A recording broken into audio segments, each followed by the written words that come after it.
On. And then Allah gifted some the preparation of Rajab to prepare for Hajj.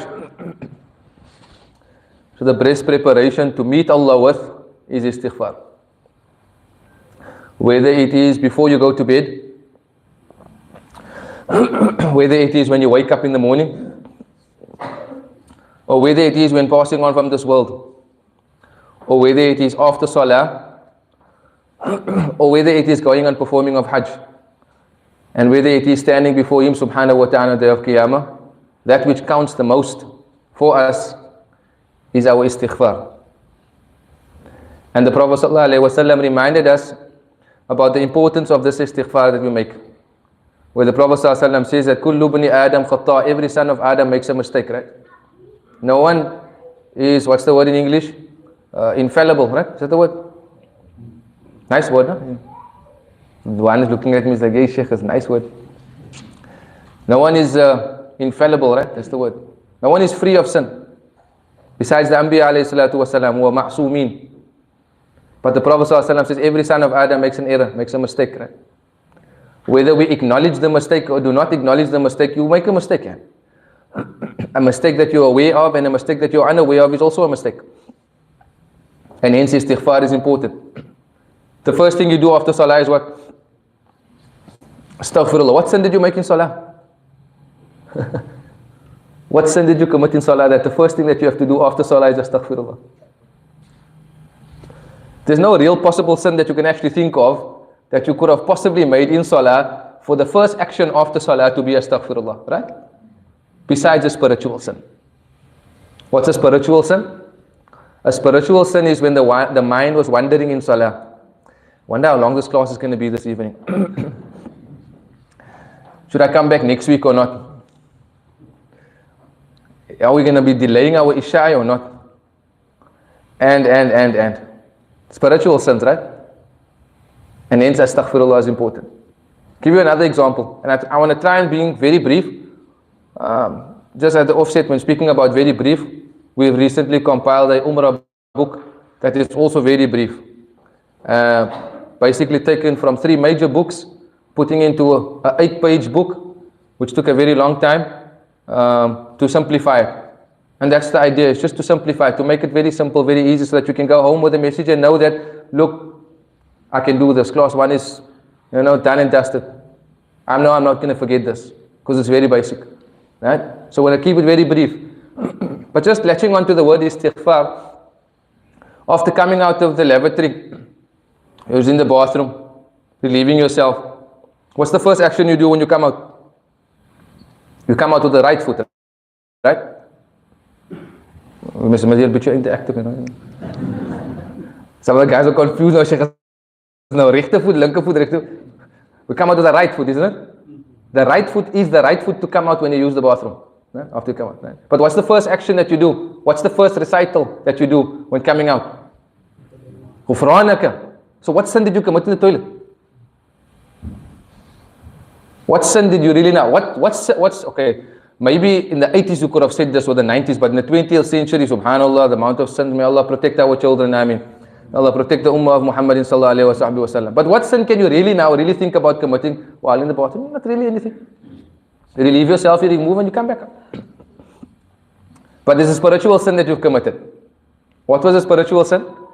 That the duration you spent there, even though you're not allowed to make dhikr while using the lavatory, or you relieving yourself, the duration you spent there was without dhikr. We ought to have made dhikr all day, isn't it? That's why we were born, and that's why we were created. Allah created us to serve Him and to worship Him always, not occasionally, but always serve Him. We're not occasional Muslims. We're always Muslim. Huh? We're not an occasional musalli. You're always a musalli.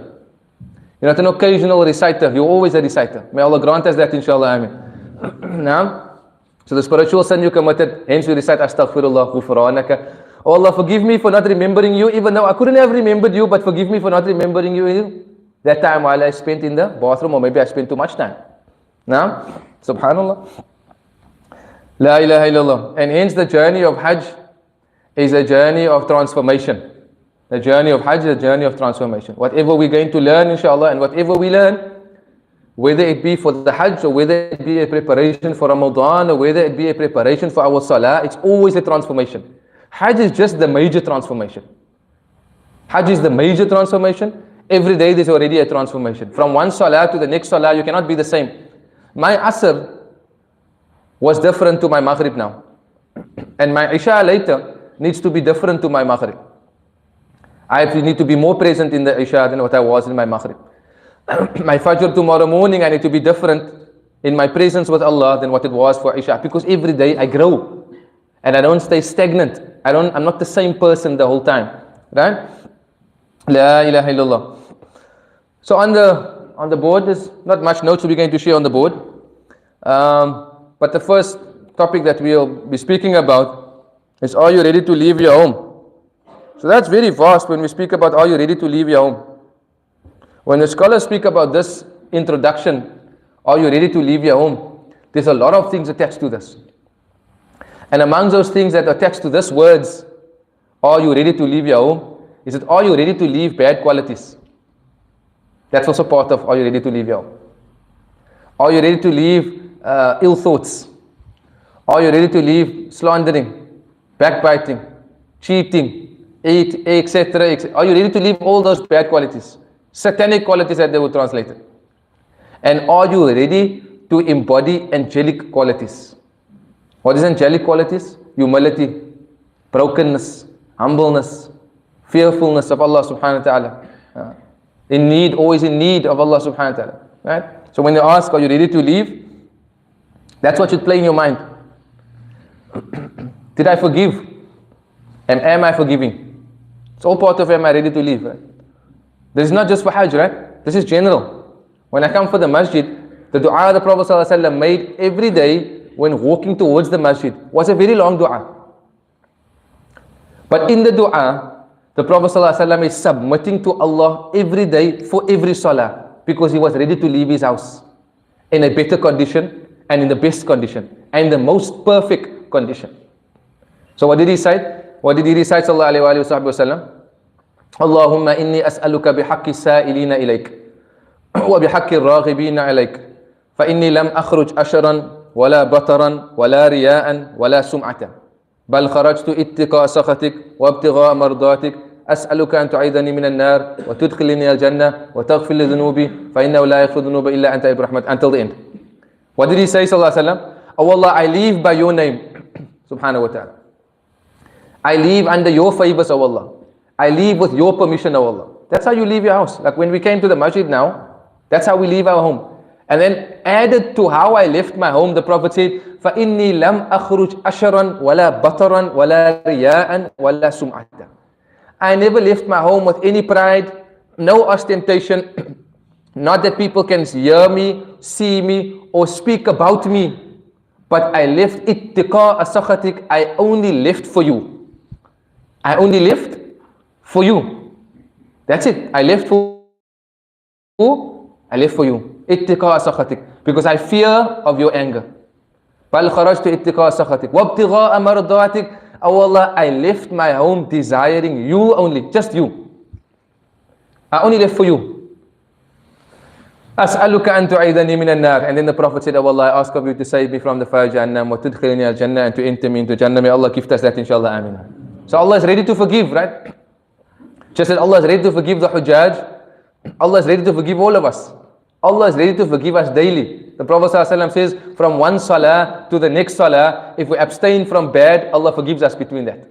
From one salah to the next salah. From Asr till Maghrib, whatever we committed between Asr and Maghrib now, today, and we came for Maghrib, and we made our salah on time, Allah forgive that. What happened between it? Allah is forgiving. And then what did Allah, Prophet ﷺ says? Wal Jum'ah ila al-Jum'ah. From the one Jum'ah until the next Jum'ah, if you stay away from evil, Allah forgive the whole week. And then the Prophet goes on, he says, Wa Ramadan ila Ramadan. From one Ramadan until the next Ramadan. The year is long, right? What didn't our eyes see in this year? What didn't our ears hear this year? What didn't we consume that was perhaps maybe doubtful in this year? Allah is prepared to forgive if we abstain from that which is displeasing. And Allah, Prophet ﷺ says, from one Ramadan until the next Ramadan, you're forgiven. May Allah forgive us, Ameen. And then the Prophet said, from one Umrah until the next Umrah. This thing is alive, no? You must watch what you're saying. I was about to say, that's why we perform Umrah so much. But from one Umrah till the next Umrah, if you abstain, and may Allah grant us to abstain, that's the important part. May Allah grant us that, inshallah. Difficult, it's not easy. It's difficult. Everybody has desires, everybody has an evil being in him somewhere. Right? But Allah is prepared to forgive from one Ramadan to, and then the Prophet goes on finally, he says, وَحَجٌّ مَبْرُورٌ لَيْسَ لَهُ جَزَاءٌ إِلَّا الْجَنَّةِ. Allah is not only prepared to forgive you for Hajj, and Allah subhanahu wa ta'ala not only prepared to forgive you from one Umrah till the next Umrah, but Allah is prepared to forgive you when you perform the Hajj, and Allah is prepared to give you Jannah, and may Allah gift us Jannah, inshallah. So the first heading for what we can go home with is number one, is from today on, inshallah, we prepare ourselves with istighfar. That's number one. That's the first heading for today. That's just one heading. Prepare with istighfar. If we're already doing it, do it a bit more. If we're doing it 3 times after Salah, maybe do it 7, or maybe do it 10, or maybe do it 30. In our masjid, mashallah, in the month of Rajab, every day after Maghrib and after Fajr, we do it 70 times as a means of encouragement. Right? So that's number one. Istighfar is the best preparation, inshallah. So Sayyidina Aisha radiallahu ta'ala anha asked Rasul, Ya Rasulullah, when you spoke about Hajj, We know that the rewards are great, Ya Rasulullah. But we also know that jihad is also great, Ya Rasulullah. And we as women believe that the reward of fighting in the path of Allah is great. We know that the martyr, before he passes on from this world, right, he sees his abode in Jannah before he dies. And hence the martyr, when he dies, he actually requests from Allah to send him back so that he can die again because of the sweetness that he tasted on the time that he was about to die. And may Allah grant all martyrdoms a high place in A'la al-Firdaus, inshallah. And may Allah gather us with them, inshallah. Especially our brethren around the world that are suffering, that have been martyred. May Allah gather us with them in A'la al-Firdaus. Ameen, inshallah. So Sayyidina Aisha radiallahu ta'ala said, Ya Rasulullah, the martyrs are such a great station. What about us females? We can't go fight in Allah's path. What do we do? So the Prophet sallallahu alaihi wasallam says that, oh Aisha radiallahu ta'ala, and the jihad for a female is performing Hajj. And they would receive the rewards of a martyr. They will receive the rewards of a martyr when a female perform Hajj. May Allah strengthen our ladies, inshallah, to perform it in the best, inshallah. And then the Prophet Aisha radiallahu ta'ala, and she asked, Ya Rasulullah, but you also said that the Prophet sallallahu alaihi wasallam, Ya Rasulullah, you also said Hajjud Mabrur, that an accepted Hajj by Allah, the reward is Jannah. Ya Rasulullah, what is an accepted Hajj? Because we all want an accepted Hajj. May Allah gift us an accepted Hajj, inshallah. Ameen, inshallah, ameen. All of us an accepted Hajj, inshallah. An accepted Hajj is not a certificate. Huh? An accepted Hajj is not the medawra that you get off with when you come onto Cape Town Airport. I'm not saying you mustn't do it, please. If you're traveling with me, and if you need to dress nice when you get off that plane. Otherwise, you stay on that plane. You're different, yani. You are Haji. You're representing the Ummah. You're not showing off. You're different. Why? Because you now represent the Ummah of Muhammad sallallahu alaihi wasallam. Allah chose you amongst the billions of Muslims in the world, and especially here in Cape Town, South Africa, 55 million people plus in the South Africa, and there's approximately about 10% or maybe even more of that is Muslim.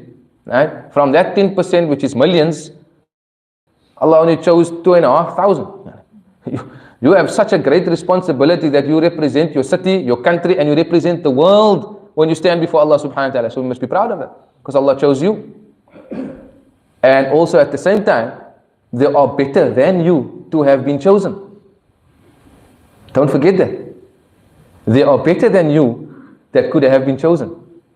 They are more worthy than you that could have been chosen.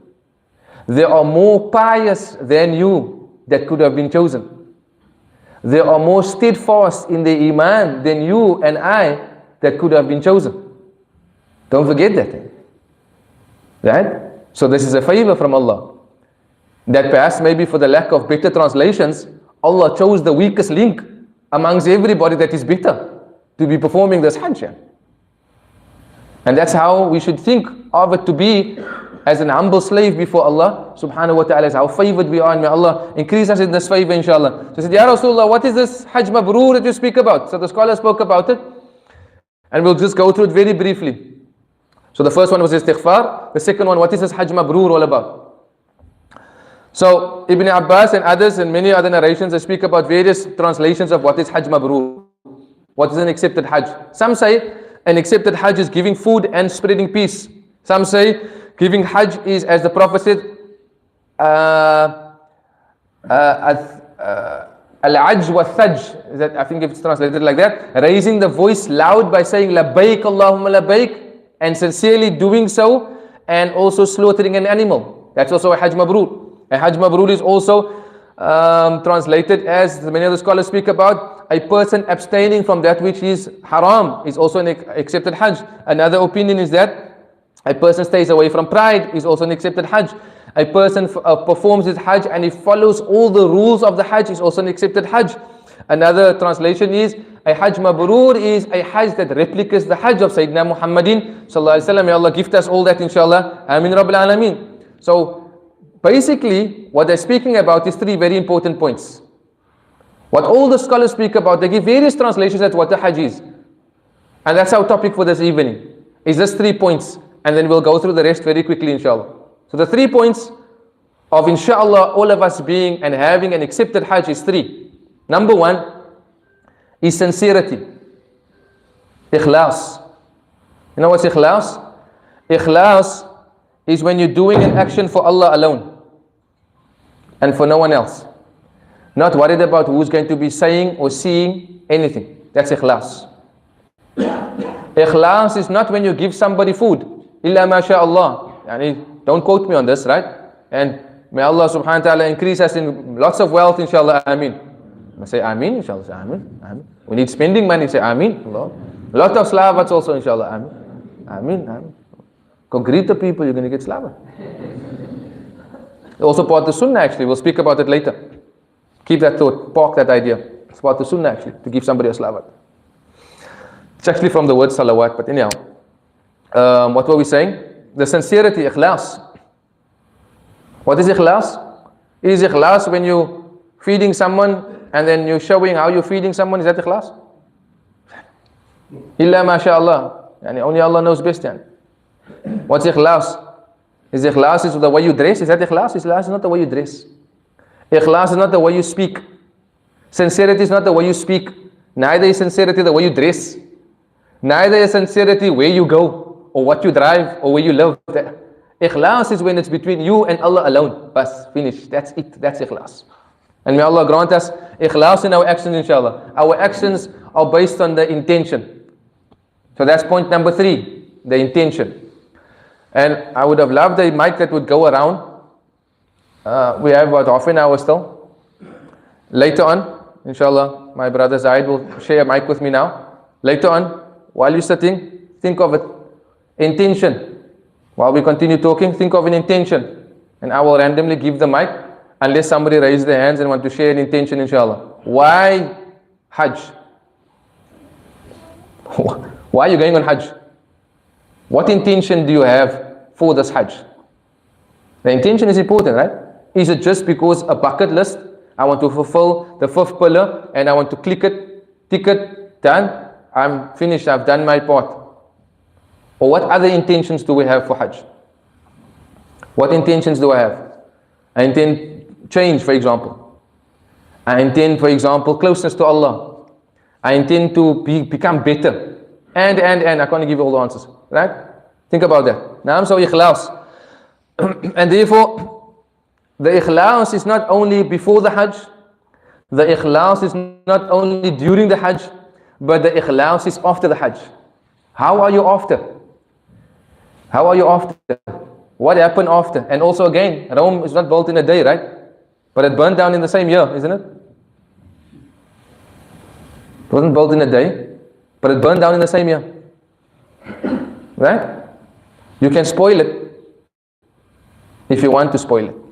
Or you can maintain it very slowly. Gradually. Gradually, just maintain it gradually. Slowly.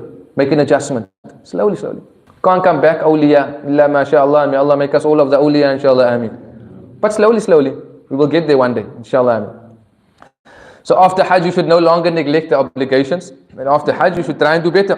That's number 1. Number 2 is that for a Hajj to be mabrur, according to the hadith of Rasulullah, it must come from halal rizq. It must come from halal rizq. It must come from halal rizq. So this is a complicated question, right? But don't misunderstand. Okay, please. This is a complicated question, but don't misunderstand. Is the obligation fulfilled when a person goes for Hajj with haram money or not? Listen to the question, right? Is the obligation fulfilled when a person goes for Hajj with haram money or not? Yeah? The obligation is fulfilled. Even though he went with haram money, the obligation, because he stood in Arafah, right? The obligation is fulfilled. But isn't it accepted Hajj outwardly? Of course not. Why? Because it's clear that he went with haram money. So don't misunderstand what I'm saying, right? Is the Hajj accepted? Of course not. Because he knows, and we know, that he went with haram money. But was the obligation fulfilled? The obligation was fulfilled. Right? So the halal rizq is important. We don't just want the obligation to be fulfilled. We want an accepted Hajj. And an accepted Hajj is when, if a person, the Prophet ﷺ is reminded, I'm going to read the hadith where the Prophet ﷺ says, where is it? If a man leaves, the hadith the Prophet ﷺ says, if a man leaves for Hajj with money that is pure, places his foot on his ride and recites Labbaik Allahumma Labbaik, a caller responds to him by saying Labbaik wa Sa'daik, your provision is lawful, your ride is lawful, and your Hajj is accepted by Allah. May Allah gift us that, inshallah. So very simply, we already know, because we have no doubt in our wealth, right? We already know, in the apparent meaning of what we are saying, we already know, inshallah, we got a Hajj Mabrur, inshallah, Ameen. Because we're going with halal money, halal provision, the ride we're taking is a halal ride, and inshallah, Allah will give us Hajj Mabrur, Ameen, inshallah. But then the Prophet says the latter also. He says, sallallahu alaihi wasallam, if a man leaves his home with filthy provision, so he didn't say haram, haram and also filthy. What is filthy? Is when you cheated somebody for that money. That's filthy money. Right? Or you have taken a little bit from the halal and a little bit from the riba, and you put it together and you made it halal friendly.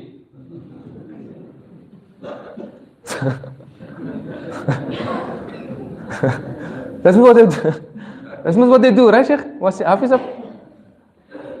I've seen this, subhanAllah, it's unbelievable. Subhanallah, we don't want to drift, yani. But I've seen this, subhanAllah, last weekend. I've seen this last weekend. Yani, like there's this machine, right? There's this machine where they're selling slush. And I was so shocked. I still can't believe it. Yani.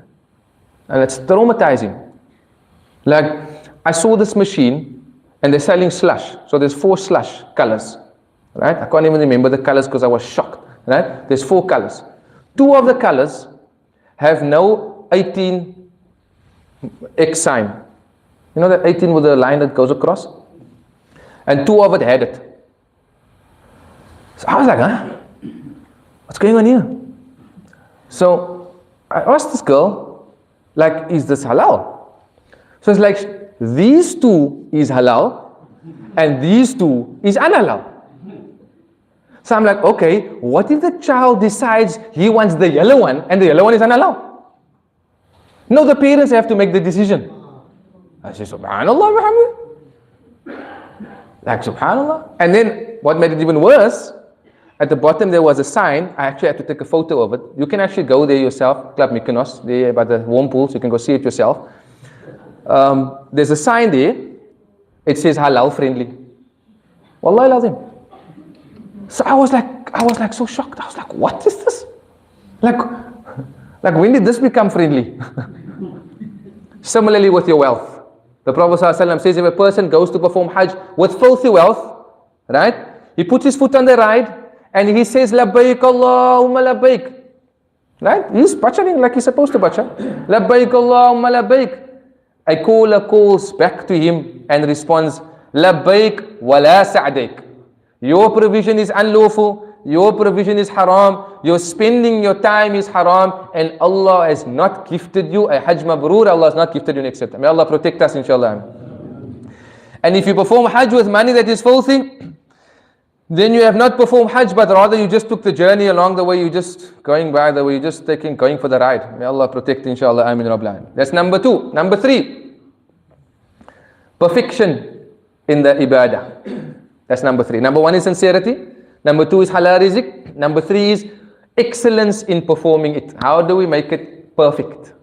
Hence the classes are important. Not this class, any class. Any class. Not just a Hajj class, a Salah class also. A wudu class. Any class. Because I want to perfect this Hajj that when I make my Salah by the Kaaba, I'm not going to make the same Salah that I made in Cape Town. I'm going to make it must be excellence. The Prophet ﷺ speaks about this excellence, and the Prophet ﷺ says, "Khudhu anni manasikakum." Take from me the rituals of Hajj. So you want a perfect Hajj? What did the Prophet do on his perfect Hajj? Sallallahu alaihi wasallam. That's number 3. Read about the Hajj of Rasulullah sallallahu alaihi wasallam. What did he do on his perfect Hajj? Sallallahu alaihi wasallam. Allah reminds us about the perfect Hajj, a very famous verse. My father always says this, very famous verse. الحج أشهر معلومات فمن فرض فيهن الحج فلا رفث ولا فسوق ولا جدال في الحج. Imam Abdullah Khamildin, Imam Apla, and others, they always used to live to say this verse. فلا رفث ولا فسوق ولا جدال في الحج. No arguments, no fighting. Huh? And what else? ولا جدال في الحج. No argumentation, no fighting, no speaking ill of each other, but a perfect Hajj. Learn the rights of the Hajj from Rasulullah sallallahu alayhi wa alihi wa sahbihi wa sallam. May Allah grant us a perfect Hajj, inshallah. May Allah grant us a sincere Hajj, inshallah. May Allah grant us a halal Hajj, inshallah. So now, the next 15-20 minutes, we'll go through this very briefly, inshallah. Intentions. I went to bullet 2, but intentions is where I have there. So maybe just 3 quickly, right? I'm going to ask next week again, right? And don't let shaitan play in your mind. Like, I can actually watch on YouTube in the comfort of my home, but you won't get the reward of sitting in the masjid. Do you know what's the reward of sitting in the masjid? For every breath you take, you get a sin forgiven. For every breath, no, not just sitting. For every breath you take, sins are forgiven. For every breath you take in the masjid, good deeds are received. For every breath you take in the masjid, darajat, status are raised by Allah subhanahu wa ta'ala.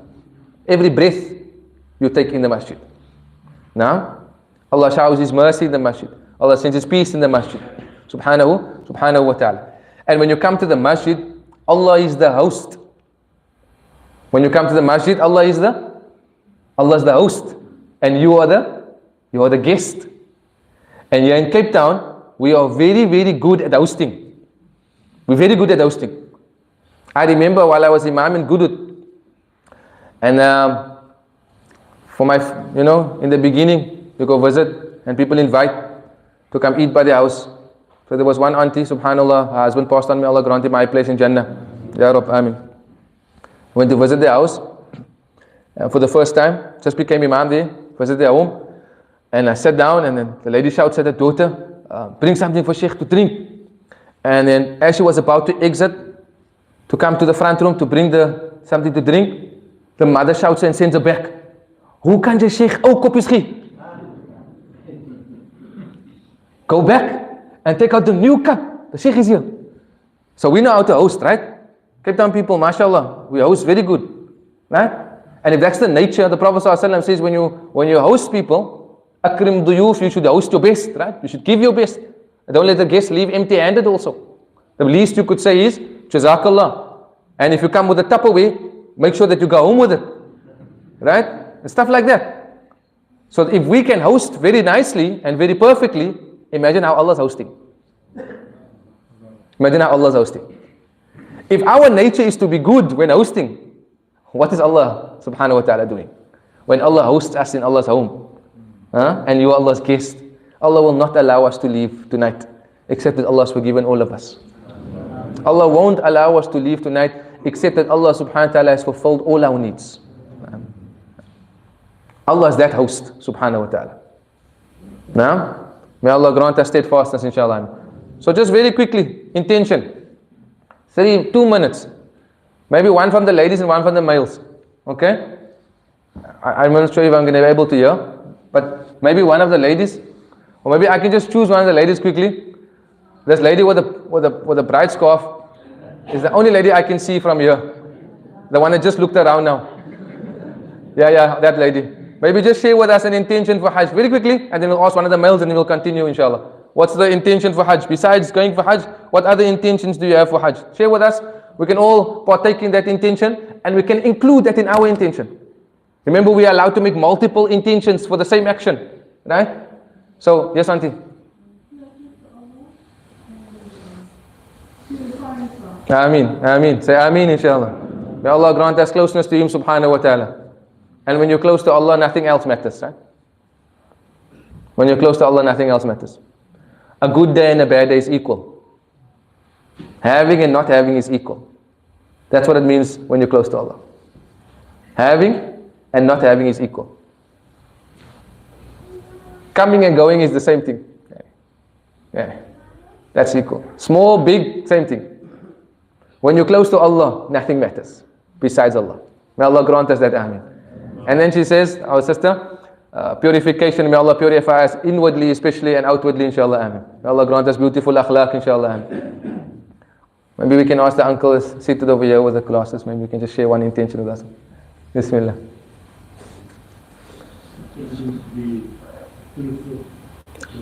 Allah, Allah. Ameen, Ameen, Ameen, Ameen. Sidq. So there's two different things. We spoke about ikhlas, and the uncle's reminding us about sidq. You know what sidq? Truthful. Truthful. Truthful in my response to Allah's call. Am I responding to Allah? May Allah grant us truthfulness, inshallah. Ameen, inshallah. So leaving your home, inshallah, we'll go through this quickly. Adhan is 9:15. Leaving your home on good terms. So we mentioned this to recap quickly, so they don't forget. Istighfar, sincerity. Uncle added now, mashallah, truthfulness, wholesome, halal is it. And number 4 was what? What was the other one? The intentions. And there was one after that. Oh, perfection in the action. Perfection in the action. That's 5, 6. Right? Now we come to point 2. Right? So that was all part of point 1. Point 2 is that now how do we leave our home? Live in good terms. Go greet the neighbor. That neighbor that you don't like, go greet that one. Muslim, non-Muslim, no problem. Just be liquor. Greet everyone. Be nice. You're going for change. So if you're going for change, accept change. If you're going for change, accept change. Accept that I'm going to be from today a nice person. Yo. I was never a nice person. From today on, I'm going to be nice. That's going to be suave. But accept it. Learn to be nice. Learn to be nice. I was never a nice person. Amal kin mai. Su. Everybody knows me as not a nice person. Today, from today, Sheikh het gesê, leave with good terms. Guys, I'm nice. My bro is nice. My sister is nice, no? My neighbor is. Just be nice. Allah forbid anything happen, they can remember a nice person. What an amazing man he was. He went for Hajj and he became even better. What an amazing female she was. They went for Hajj and they came back even better. May Allah grant us that. Ameen. Live with good terms with families, friends, parents. Parents, very important. If they're alive, please. Go kiss their feet, kiss their hands. Make shukr to them. Had it not been for them, you wouldn't have been even sitting here with an intention of actually going for Hajj. It was their ashadu that they bashad, on the side of the bed, ashadu Allah. That played in your mind, played in your heart. It's them. So yes, you're going to be rewarded for a Hajj, but ultimately they're going to get the Hajj. Because that's how it works. That's how the cycle of a believer is that we help each other.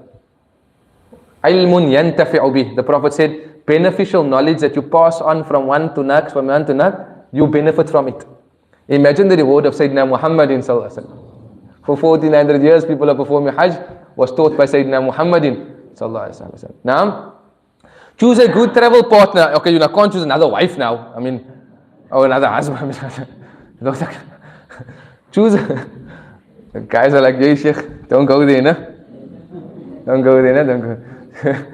That's Buddha's checking, hey Sheikh, you're touching on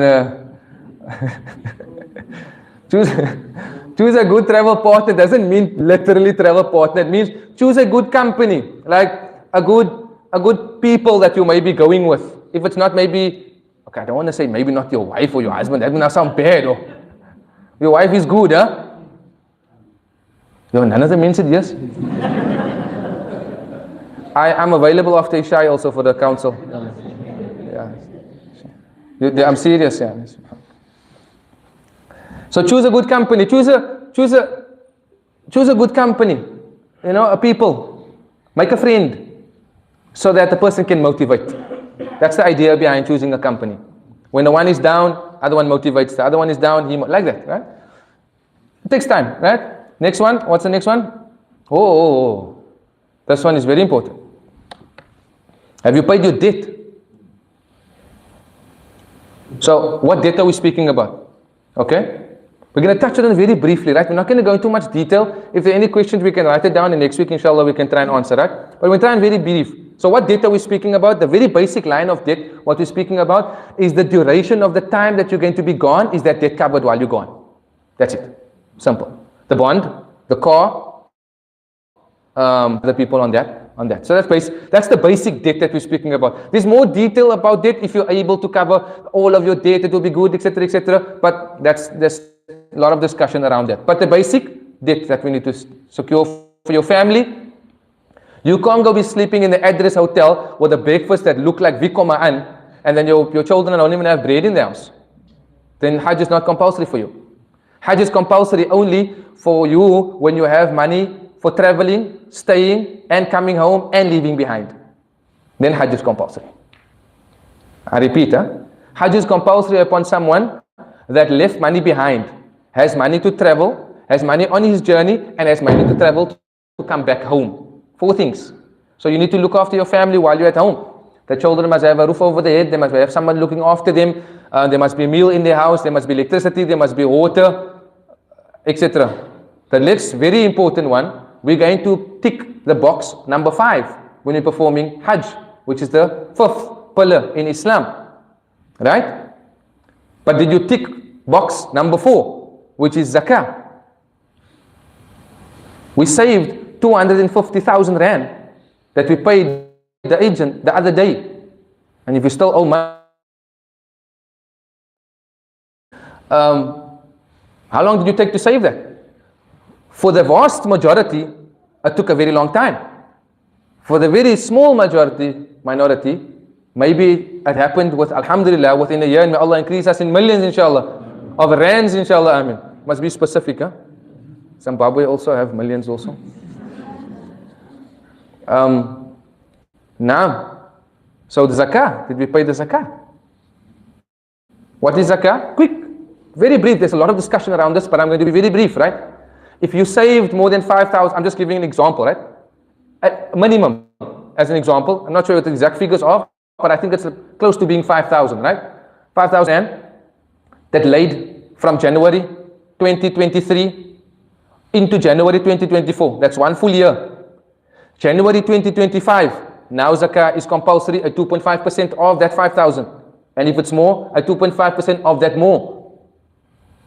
So think about it. I'm going to perform an obligation, but did I fulfill the obligation that came before this obligation? Work it out. Estimate it. We can do that. If you don't know the exact figures, do a highest estimation than a lower estimation. No, rather go with a low figure. Do the highest estimation. 2.5% of 250,000 is not much. How much is it, just by the way? Eh? Oh, subhanallah. Who is the guys that just passed matric? Huh? 6,000? What?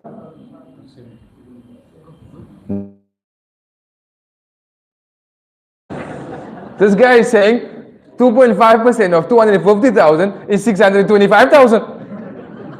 Bro, I think you must come see me, oh. Huh? 6,250. That's nothing. If you want a peace of mind, right? And you don't want to have doubt in your mind, and you want to go for a beautiful Hajj, where you have no wiswas of shaitan, just give away 6,250 rand. I'm not saying that's everybody's zakah money, but I mean, maybe some received, alhamdulillah, may Allah increase in the person that gives, inshallah, ameen. But work it out, yeah. And again, they tell her, Qareeb, very near, very near. Until eventually they reach the Kaaba. And she asked again, Aina Bayt Rabbi, where is Allah's house? Very soon, you're going to be able to see it. And she says, Ain Bayt Rabbi. And she's becoming agitated now. Because they said to her, previously, it is near. But now the language is changing. Now they're saying to her, very soon, you're going to see it. Which means she's very close, because she's unable to see it. And she asks aggressively, where is Allah's house? Where is Allah's house? And they take her by her hand and they put her against the Kaaba. And she starts crying and crying and crying until she raises her mouth and she makes dua to Allah subhanahu wa ta'ala. And as she makes dua to Allah in the state of crying and crying until she passed away.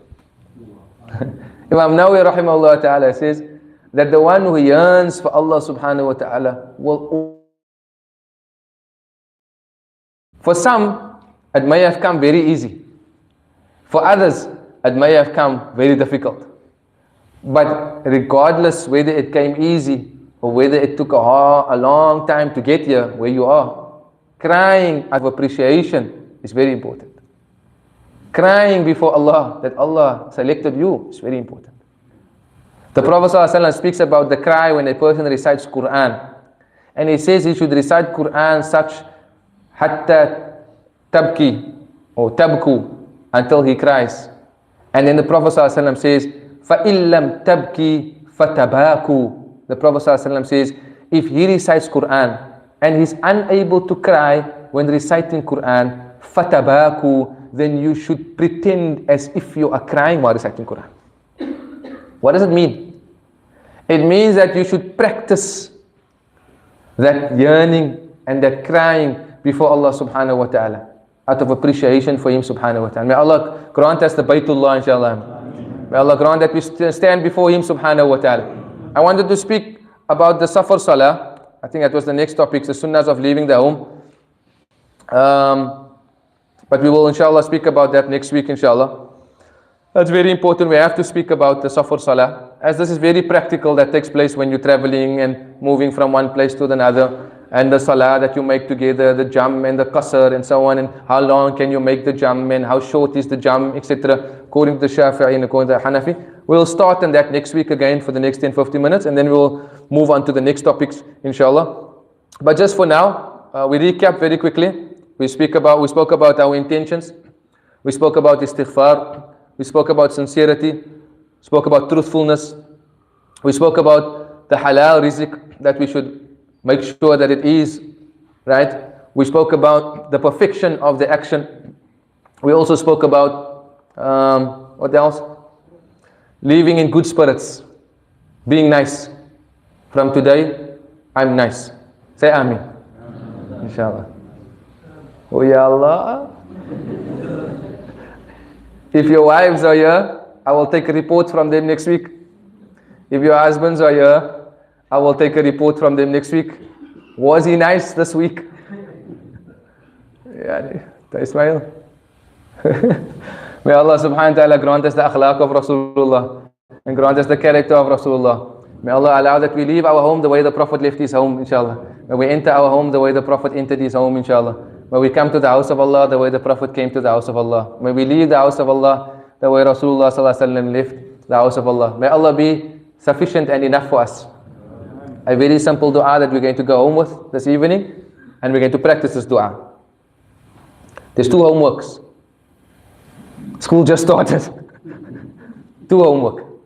Okay, 3. The 1 homework is istighfar from today on. Try and do a little bit more. That's number 1.